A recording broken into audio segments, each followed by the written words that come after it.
In today's video, I'm going to teach you how to color code drop-down list options in Smartsheet. By the end, you'll have a clean professional status column where each option is easy to spot at a glance thanks to custom colors.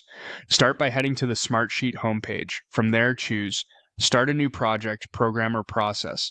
When the setup options appear, select the company management area to get a relevant starting point, then pick Start from Scratch. You'll be asked to choose a new workspace starting point. Select Table. A table is perfect here because it gives you a simple grid to build out your dropdown and test your color choices right away. Once your sheet opens, add a new column by clicking the plus sign at the far right of your columns.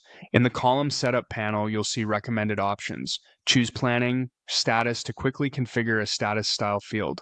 Next, set the column type to Dropdown List. This ensures the column only allows the exact status values you define, which keeps your data consistent and easy to filter. Give your column a clear name, like status, so your team immediately understands its purpose. If it's helpful, add a short column description. This optional note is a great place to explain what each status means so everyone uses the same definitions. Now, add your drop-down list values. This is where the color coding comes in. Type your first value, then click the color swatch to assign a color. For this example, set started to green. Green usually signals forward motion or completion, and it stands out well in reports.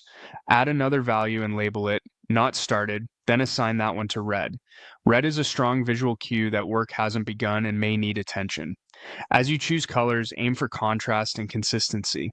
Pick shades that are easy to distinguish in a busy sheet, and stick with the same meanings across projects so your team doesn't have to relearn your palette each time. If your organization has a standard color guide, follow it so dashboards and reports look unified. When you've added your values and colors, click Apply to save the column. You can now select those drop-down options in any row, and the cell will show the label alongside the color, making status scans quick and reliable. If you ever need to refine labels or colors, you can reopen the column settings and adjust without disrupting existing entries. That's it. Your color-coded dropdown is ready to use. Thanks for watching and happy building in Smartsheet.